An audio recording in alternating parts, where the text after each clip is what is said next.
équipes. La préfecture de Saint-Denis a ses équipes. Le centre social, c'est comme ça que ça s'appelle. La maison, la mission locale. Là, j'ai rien compris. Mais elle a des équipes. Elle a des équipes. Donc, le monde du travail est souvent organisé en fonction des équipes. C'est la profession libérale et qui souvent, lui, se retrouve un peu cabinet seul dans son cabinet, cavalier seul. Donc le monde du travail peut nous aider à comprendre comment ça fonctionne, comment un vrai travail d'équipe peut fonctionner. Il y a aussi le monde sportif qui nous permet de découvrir la réalité d'une équipe avec un capitaine, avec un entraîneur, avec chacun avec son rôle, son numéro sur le dos. Tout ça, ça fait partie de la dynamique d'une équipe. Je sais que vous êtes tous là, fébriles en attendant le 14 juin avec... Corinne. Non, pas le 14 juillet. Corinne. C'est le début de la Coupe du Monde de foot. Et Olivier, il ne tient plus là. Il ne tient plus. Il a très peu dormi la veille parce que... Il a très peu dormi l'année dernière parce qu'il a regardé jusqu'à 3h du matin la finale, la Coupe des Champions, ou la Ligue des Champions. Oui, bon, et son équipe n'a pas gagné d'ailleurs. Le monde musical aussi nous permet de travailler en équipe. Est-ce que vous avez vu un orchestre qui produit une symphonie? C'est magnifique quand tu vois ça. Mais parfois, c'est combien d'instruments dans un orchestre? C'est 50 ou peut-être plus, chacun avec un instrument, avec une partition différente, mais les partitions ont toutes été écrites en fonction de l'ensemble de la symphonie. Et puis c'est celui qui a la baguette, c'est celui qui est le conducteur qui doit s'assurer que tout va fonctionner ensemble pour que le résultat final soit cette symphonie magnifique. Moi j'ai joué dans un orchestre à l'école, et on n'était pas mauvais. On a même remporté un championnat australien pour les lycées. Mais on avait un conducteur qui était un prof de musique. Il était très sympa, mais quand il était en pleine action avec l'orchestre de l'école, quand il s'énervait parce que il y en avait un qui ne jouait pas en écoutant les autres. C'était ça le principal.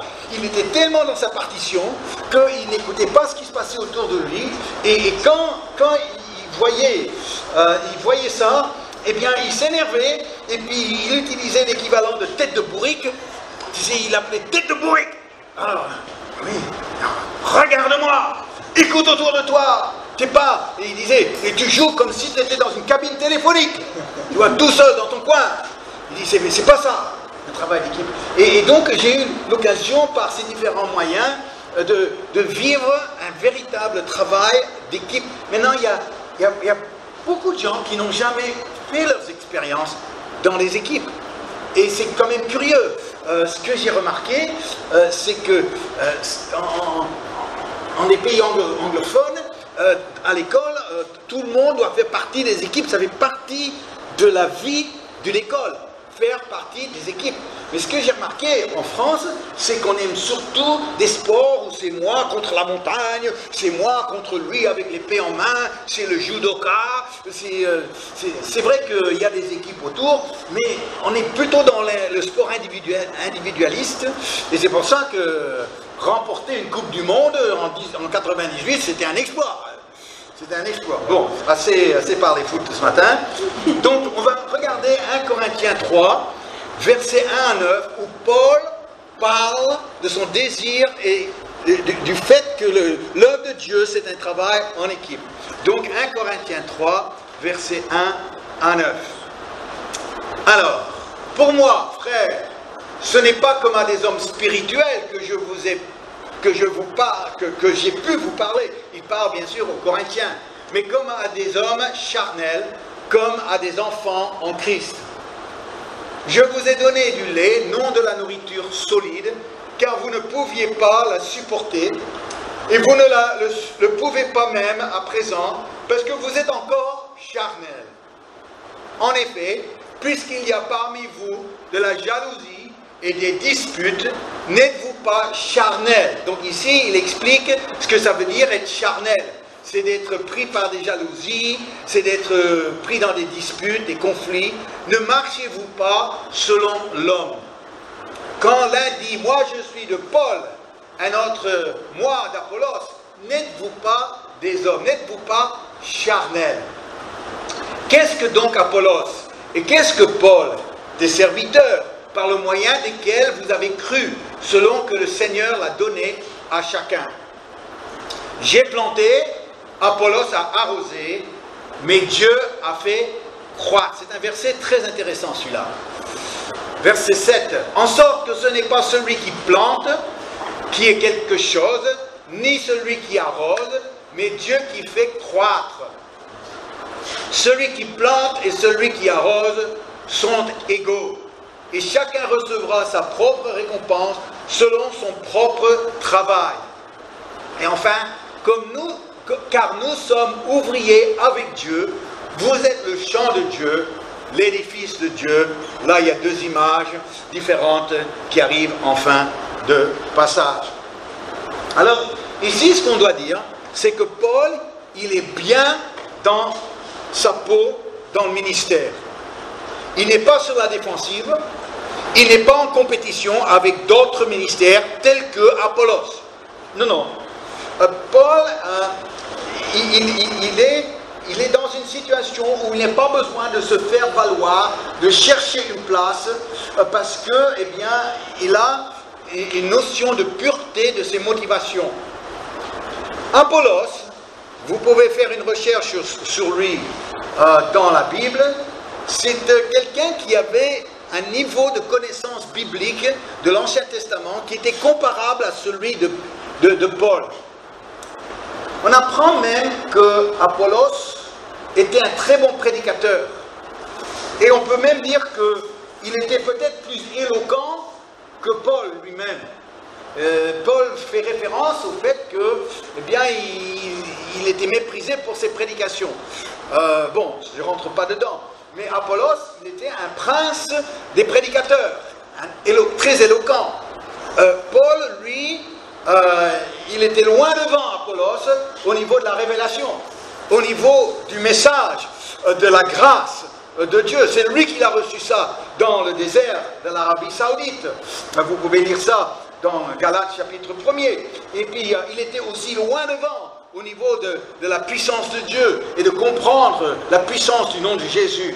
Et donc, chaque ministère avait ses points forts, avait d'autres points où ils étaient peut-être pas aussi forts que d'autres. Mais Paul est bien dans sa peau. Il n'a pas besoin d'être comme Apollos. Il n'a pas besoin d'être meilleur que l'Apollos. Il n'a pas besoin de montrer qu'il est plus puissant, d'attirer les gens à lui. Non, non, parce que les Corinthiens, c'est eux qui ont voulu ça.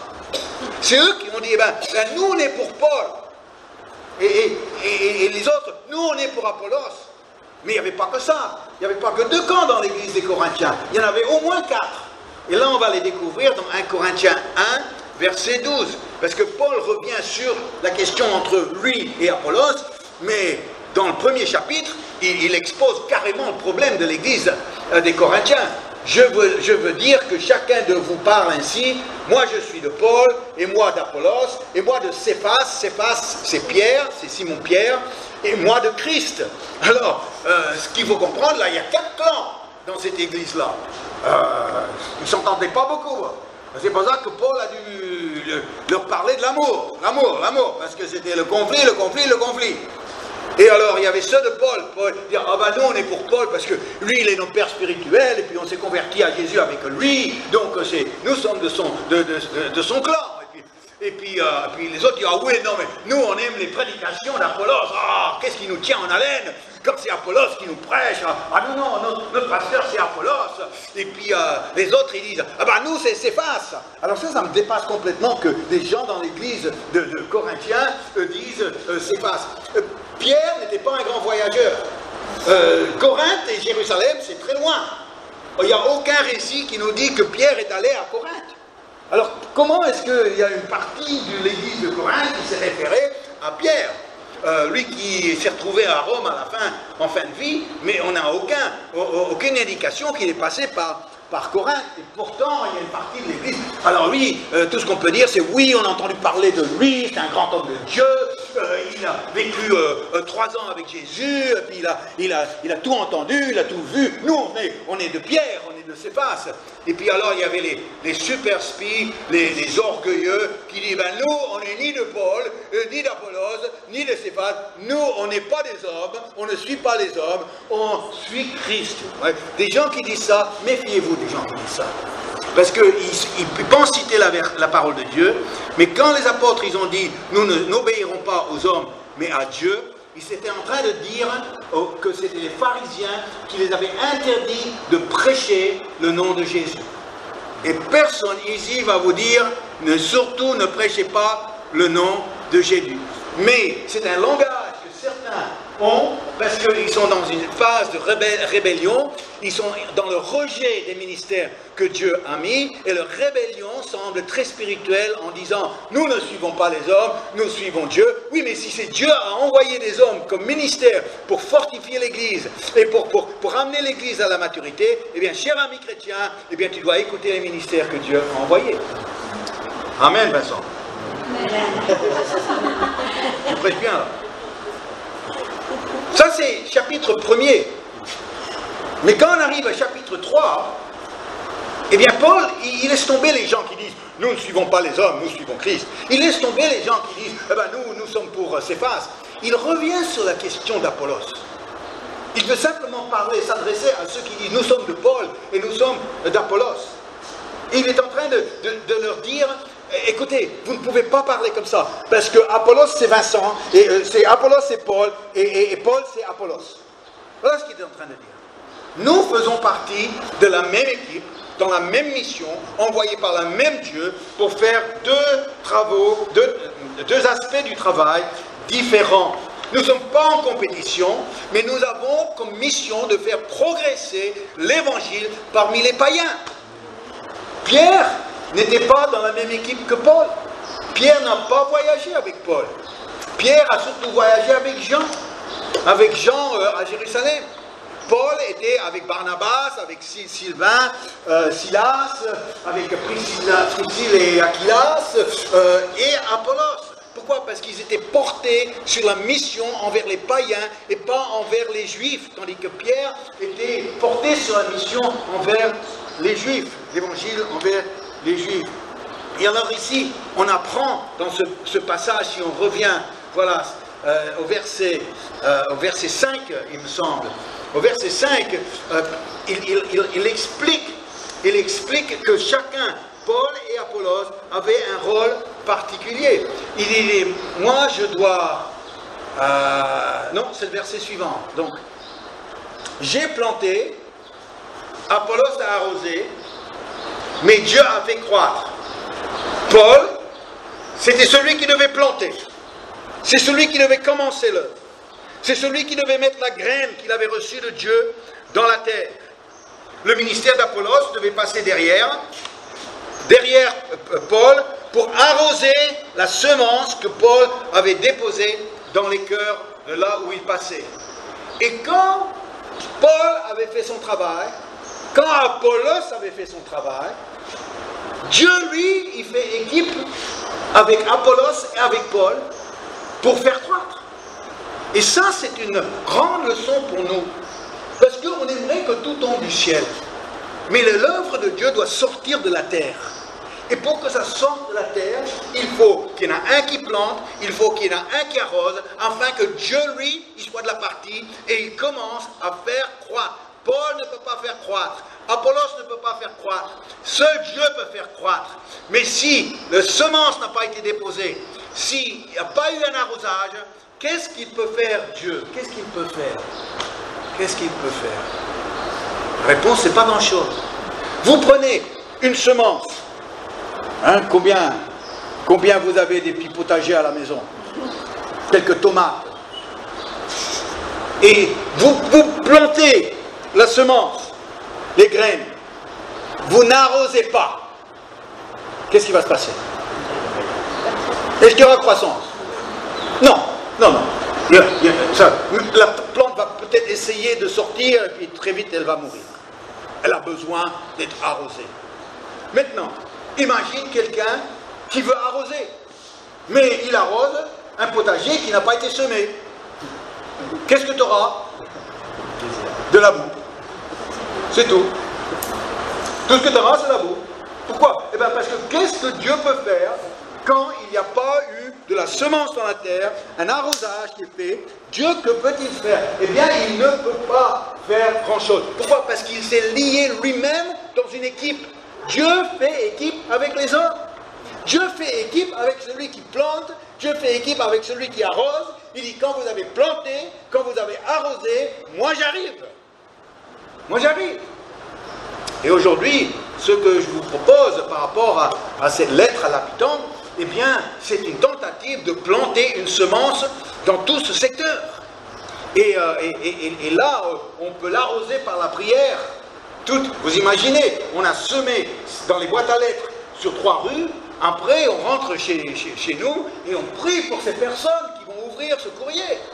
Pour que, eh bien, il y a un arrosage par la prière, par la grâce de Dieu, de cette graine qui vont ouvrir et dire, tiens, qu'est-ce que c'est à nos voisins, qu'est-ce que ça peut bien être, la fête du voisinage, non, c'est pas ça, oui, quand la vie nous dépasse, oui, je suis concerné, et tout d'un coup, il y a l'arrosage qui se fait, et il y a quelque chose qui se passe, parce que Dieu fait partie de ça, fait partie de ça.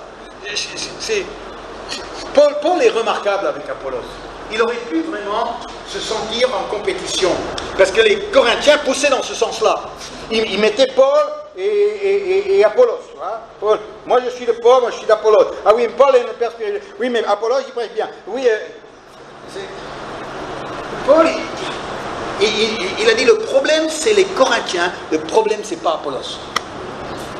Et c'est pour ça que 1 Corinthiens 16, verset 12 est surprenant. Quand vous comprenez ce qui se passe dans l'église des Corinthiens, que Paul encourage Apollos d'aller à Corinthe. Il les encourage d'aller là. Il pourrait davantage créer le problème en envoyant Apollos. Il dit, pour ce qui est du frère Apollos, je l'ai beaucoup exhorté à se rendre chez vous avec les frères. Vous vous rendez compte? Chez les Corinthiens, il y avait Paul, Apollos, mais Paul, il est tellement bien avec son coéquipier qui fait tout pour l'envoyer. Je l'ai beaucoup exhorté à se rendre chez vous avec les frères, mais ce n'était décidément pas sa volonté de le faire maintenant. Il partira quand il en aura l'occasion. Quand on est comme ça, on vit bien. Quand on n'essaie pas de chercher une place, quand on n'est pas là en compétition avec d'autres ministères, d'autres qui sont là dans l'œuvre de Dieu, au contraire, on veut les bénir, on veut les envoyer, parce que eux, eh bien, ils vont arroser le travail que j'ai fait moi, et que Dieu va pouvoir aussi entrer en jeu. Eh bien, c'est ce que je veux faire. Ah, quand je vois cette attitude, je dis, c'est tellement beau, c'est tellement beau. Il y a eu des fois où je suis venu dans une ville, dans une église, invité bien sûr, et Dieu a vraiment béni, et après, j'ai senti comme une résistance. J'ai dit, mais pourquoi Dieu a béni? On devrait se réjouir. Ben non, pourquoi? Eh bien parce que Dieu avait trop béni, vous voyez. Il avait trop béni avec ce que j'ai apporté, il avait trop béni. Et ça veut dire que quelque part, eh bien, c'était moi qui étais en vue et eux, ben, ils n'étaient pas en vue. Je dis, oh là là, moi je connais pas ça, moi. Moi je connais pas ça, qu'est-ce que c'est cette histoire d'essayer de se placer, d'essayer d'attirer. Et il y a d'autres fois où je suis arrivé là, et puis Dieu a fait des choses, je m'en réjouis, ça ne vient pas de moi, c'est Dieu qui fait croître. Et puis les gens, eh bien, ils se sont réjouis de ça, mais ils étaient tellement contents qu'ils voulaient nous garder. Je pense une fois à une mission que j'ai faite. Denise et moi, on est descendu à Bordeaux pour faire une mission avec les tziganes de Bordeaux. Ah, c'était vraiment une expérience pour un petit prédicateur australien qui découvre les tziganes de Bordeaux. Hein. Et donc, ils avaient loué une magnifique salle. C'est vrai que c'était un peu folklorique, mais Dieu a béni. La première réunion, j'étais un peu perdu, c'est culturellement totalement différent de ce que je connaissais. J'ai fait de mon mieux, les gens semblaient encouragés, mais j'étais pas très bien moi. La deuxième réunion, je me sentais un peu mieux, et puis j'ai commencé à suivre le courant qu'il cherchait, et puis là, j'ai vu la main de Dieu bénir, il y a des gens, des guérisons, il y a des gens qui se convertissaient, beaucoup. Moi, je ne savais pas, parce que je ne connaissais pas ce milieu-là, je ne mesurais pas la profondeur et l'importance de ce qui se passait. Et puis à la fin de cette mission, les pasteurs eux-mêmes sont venus me voir avec Denise, ils ont dit vous repartez quand? Je dis ben lundi soir. Je dis ah lundi soir, c'est bien, on vous amène sur le marché lundi. Alors bon ben, on nous amène sur le marché lundi. Et on est allé, ben, tous les tziganes de Bordeaux faisaient le marché lundi. Ils voulaient tous nous donner des affaires. Et alors on partait avec des draps et des serviettes, et puis des chaussures, et puis toutes sortes de choses. On avait seulement une petite voiture. Et puis tout ça, il fallait ramener tout ça à Paris. Et puis ils nous ont montré les chaussures.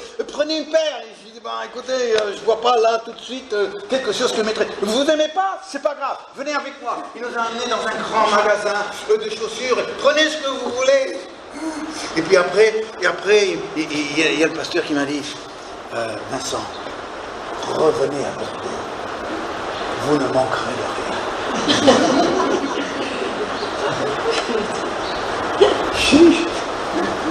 Quelle différence! Quelle différence avec ceux qui disaient, quand je me réjouissais de ce que je voyais Dieu faire, et je dis, ben, vous avez vu ces personnes qui ont été guéries? Et ils me répondaient sévèrement, gloire à Dieu. Oui, gloire à Dieu, bien sûr. Oui. Et puis, il y a 5 personnes qui ont donné leur vie au Seigneur, gloire à Dieu. Oui. Et tu dis, aïe. Pourquoi? Parce que quelque part, le ministère, c'est pour se montrer, le ministère, c'est pour attirer, le ministère... Non.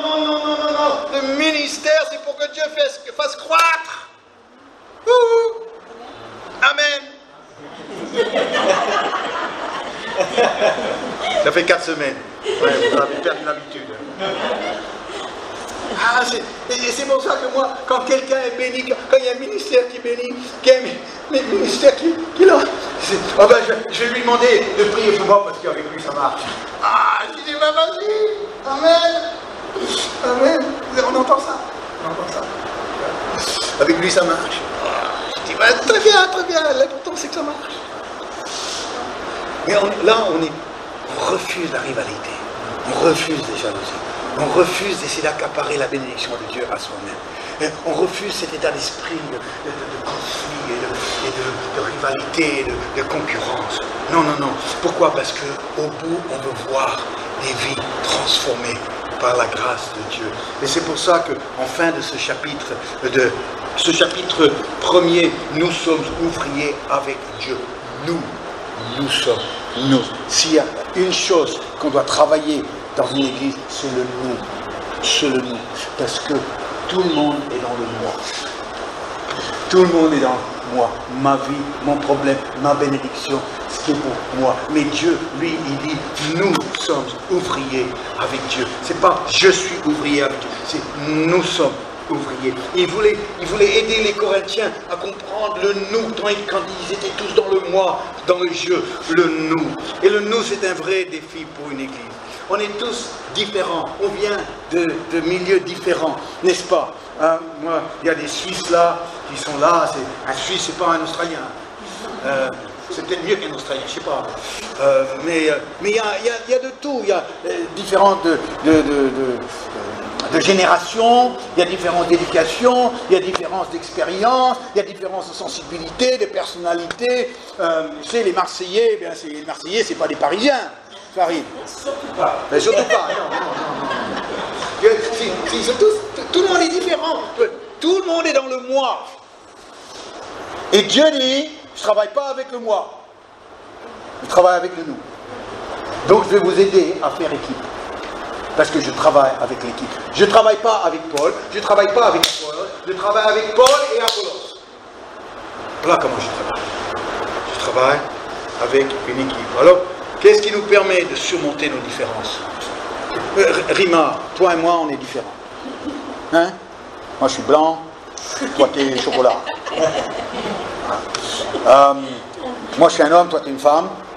Moi, je suis vieux, toi, t'es jeune. Moi, je suis australien, t'es mauricienne. Tout nous sépare. Et je pourrais le dire avec chaque personne ici. Toutes les choses qui font qu'on est différents les uns des autres. Comment est-ce possible qu'une église qui rassemble des gens avec toutes ces raisons d'être différents, comment est-ce possible que ça devienne une véritable équipe? Eh bien, il y a certaines choses. Premièrement, l'humilité. C'est que moi, je ne suis pas mieux que toi.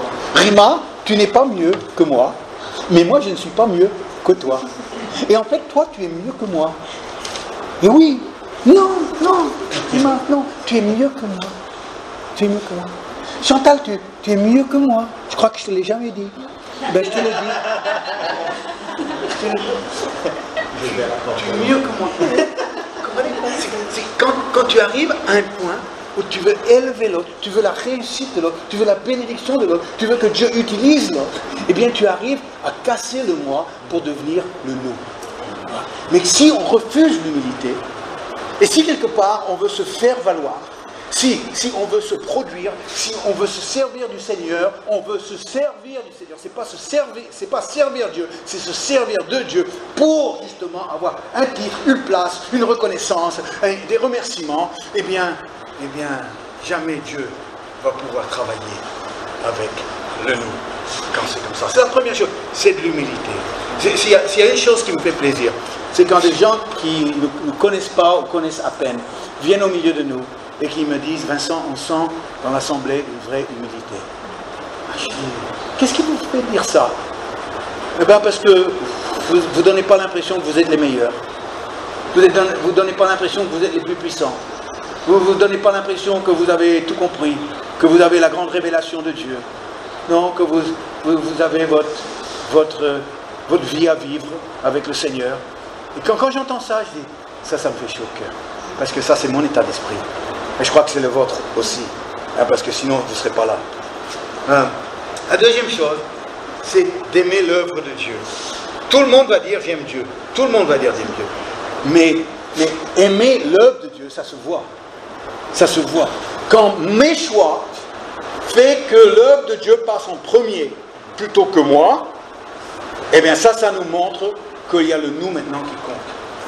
Nous, on a préparé, on a prévu pendant plus de 6 mois, 8 mois même, ce voyage avec une seule chose en tête, que l'Église soit préservée. On n'est pas parti en disant « Bye bye, on se retrouve dans 4 semaines, et puis j'espère que vous êtes toujours là. » Non. On a dit « Ok, ce sera un cap à passer. Pour ça, eh bien, il faudra bien s'organiser, bien faire. » La seule chose qui est importante pour moi, c'est qu'au retour, eh bien, l'Assemblée soit vraiment dans la joie, dans la paix, dans l'enthousiasme de pouvoir avancer avec Dieu. Et c'est pour ça que je dis, eh bien, les équipes ont bien travaillé. Les équipes ont bien travaillé. Je te félicite encore ce matin. Aimez l'œuvre de Dieu. Est-ce que vous faites vos choix en fonction de l'œuvre de Dieu? Parce que de dire j'aime Dieu, tout le monde le dit, mais j'aime l'œuvre de Dieu. J'aime l'Église, comme Jésus aime l'Église. Je prends mes décisions en fonction de l'œuvre de Dieu et pas juste unilatéralement. Et la troisième chose, c'est de montrer une réelle capacité d'avoir besoin de l'autre. Est-ce que tu as besoin de l'autre? Est-ce que pour toi c'est l'indépendance ou l'interdépendance? Ce n'est pas la dépendance. On ne veut pas créer la dépendance. Mais le choix, c'est indépendance. On nous apprend l'indépendance ou l'interdépendance. Ça s'apprend. Le nous, c'est l'interdépendance. Ou maintenant, j'ai besoin de toi. J'ai besoin de toi. J'ai écrit un chant. J'ai besoin de toi. Oui, ça c'est envers Dieu. Mais j'ai besoin de toi aussi. Parce que sans toi, le nous n'est plus possible. Est-ce que vous me comprenez? Et c'est pour ça que moi, la grande satisfaction que j'ai aujourd'hui à mon stade de ministère, 64 ans, on n'a pas encore 40 ans devant nous, hein, mais c'est de voir d'autres se lancer. Quel jour! Olivier, Rima, je veux les lancer. Fred et Gaël, je veux les lancer. Samuel et Hortense, je veux les lancer. Et quand je vois Rodolphe et Bouni, hein, il a bien prêché apparemment. C'est un vrai prédicateur. Hein, Rodolphe, c'est un vrai prédicateur et il est impressionné, Olivier. Mais Rodolphe et Bouni, ben, j'ai eu la joie de pouvoir prier avec eux pour entrer dans le ministère, les libérer dans le ministère. J'ai eu la joie de conduire leur mariage. Et puis j'ai eu la joie de l'avoir avec moi dans une visite à Madagascar. Comprenez que Rodolphe a grandi dans les églises à Madagascar, les églises pentecôtistes. Il a grandi avec les pasteurs sur le plan national qui sont connus. Et donc un peu impressionné parce que là-bas on parle de grands pasteurs et quand on parle de grands pasteurs, on parle aussi de petits pasteurs. Bon, on ne va pas utiliser cette phrase. Mais il y a quelque chose que j'aime pas là, que j'aimerais casser. Mais bon, c'est pas mon rôle de le faire. Mais lui, il a grandi un peu comme ça, avec cette notion de grand pasteur. Et puis quand j'ai fait une journée de séminaire pour certains pasteurs qui étaient présents, qui avaient une dimension nationale, Rodolphe était mon traducteur, et l'après-midi, eh bien, je lui ai demandé de faire une session, lui, dans sa langue, et puis j'ai demandé à quelqu'un de me traduire ce que Rodolphe enseignait. Et alors, c'était le petit jeune devant tous les aînés, et il était impressionné. Mais au début, il était un peu hésitant, et après, l'onction est arrivée, il a prêché, tous les aînés. Ah, il prêche bien, il est bien ce jeune, quoi. Il est bien.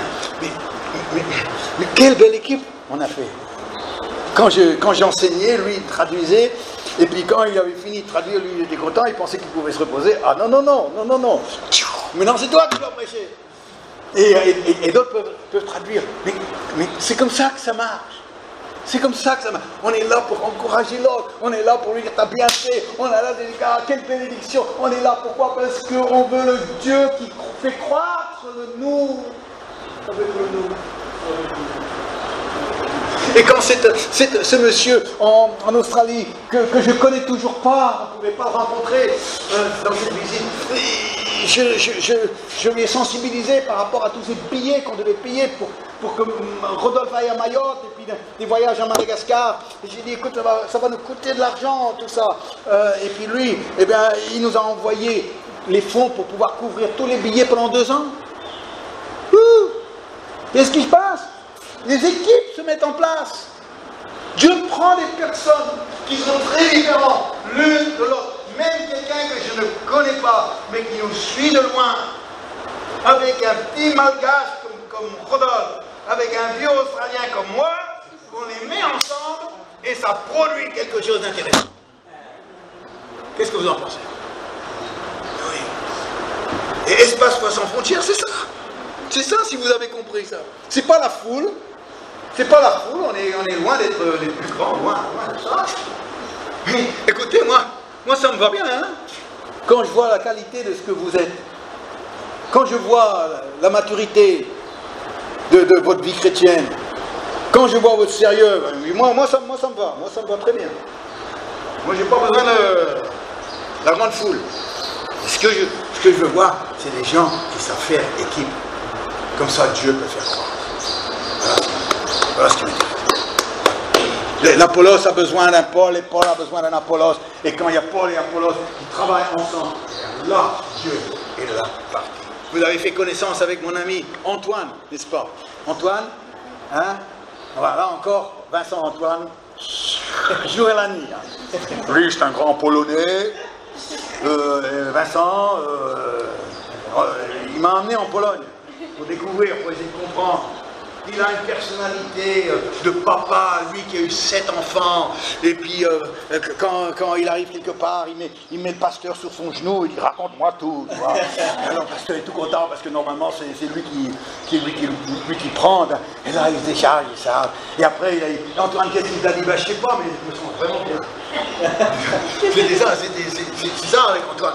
On a toujours dit qu'est-ce qu'il a dit en fait? Eh bien je ne me rappelle plus trop, mais qu'est-ce que je me sens bien. Ça c'est Antoine, ça c'est Antoine. C'est qu'il y a quelque chose de particulier. Tandis que moi, je suis plus structuré qu'Antoine. Et dans ma façon d'aborder les enseignements, ben, c'est comme ça, on est différents. Mais on travaille ensemble depuis 31 ans. On a voyagé dans de nombreux pays ensemble. Ouf, on avait des conventions, on avait des conférences, on avait des missions d'évangélisation. On a fait des années ensemble. On est allé en Argentine ensemble avec nos épouses. On est allé en Angleterre, on est allé en Hollande, on est allé en Belgique, c'est pas loin, c'est à côté. On est allé aussi en Australie, on est allé dans tous ces pays. On est allé, comme j'ai dit, en Pologne, faire des missions là-bas.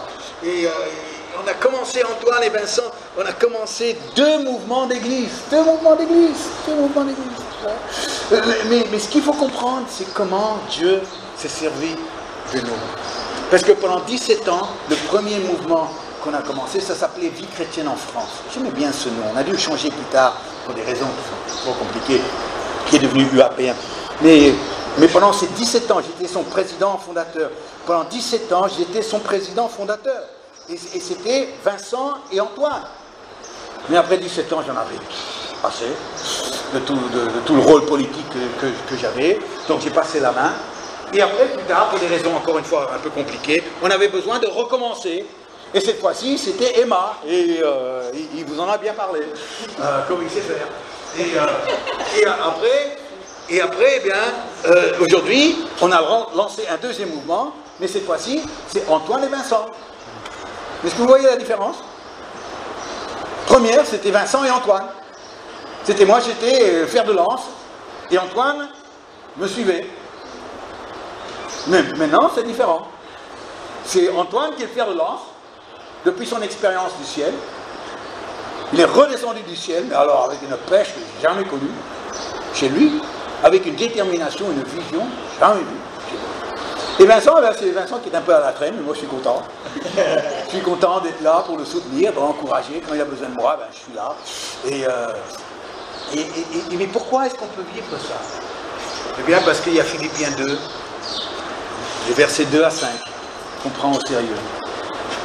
Et quand on comprend ces versets-là, et qu'on les accepte, qu'on les met en pratique dans sa vie, on peut vraiment faire équipe avec les gens les plus différents.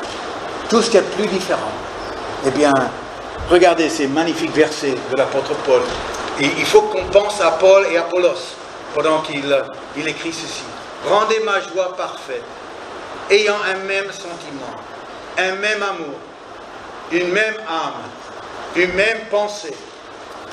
Ne faites rien par esprit de parti ou par vaine gloire, mais que l'humilité vous fasse regarder les autres comme étant au-dessus de vous-même. Oh là là! Que chacun de vous, au lieu de considérer ses propres intérêts, considère aussi ceux des autres. Et verset 5, ayez en vous les sentiments qui étaient en Jésus. Alléluia. On vous suivait avec les photos que Chantal mettait sur Facebook depuis 4 semaines. La plus belle photo que j'ai vue, c'était celle du dernier soir où Antoine et Christiane ont amené les 4 couples pastoraux au restaurant à Saint-Denis. Il y avait Fred et Gaël, il y avait Samuel et Hortense, il y avait Rodolphe et Vonnie, il y avait Olivier et Rima. Et ils étaient tous autour de la table. Et quand je les ai vus là, avec Antoine et Christiane, écoute, ça m'a fait quelque chose. Ça m'a fait quelque chose.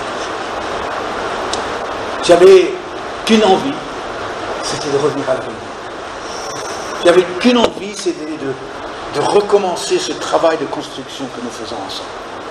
Quand j'ai vu ces vies qui avancent, qui ont osé croire qu'il y avait un appel de Dieu, qui ne sont pas arrivés avec des grands discours, avec de faire valoir quoi que ce soit, mais des vrais cœurs de serviteurs, apprendre comment faire, comment mieux faire, accepter d'être à l'école. Quand j'ai vu ça, j'ai dit, oh là là, ça plaît à Dieu. Parce que, eh bien, c'est des vrais coéquipiers. que j'ai vu autour de cette même table. Moi j'aimerais vous le dire aujourd'hui ce que Paul a dit aux Corinthiens, pas parce que moi je suis de Paul, moi je suis de Céphas, moi je suis d'Apollos. Non, il n'y a pas ça ici, il n'y a pas ça ici. Mais ce que je peux vous dire, c'est que le nous, c'est tellement bon. Le nous, c'est tellement bon. C'est tellement bon à vivre, le nous. Mais si vous voulez vivre avec nous, eh bien il y a de la place. Venez vivre cette belle aventure du nous. Ici avec nous, l'espace Foi sans frontières. Et je peux vous dire que vous serez respectés, encouragés. Que tout ce que Dieu a mis en vous sera mis en valeur. Si vous avez cette humilité, si vous aimez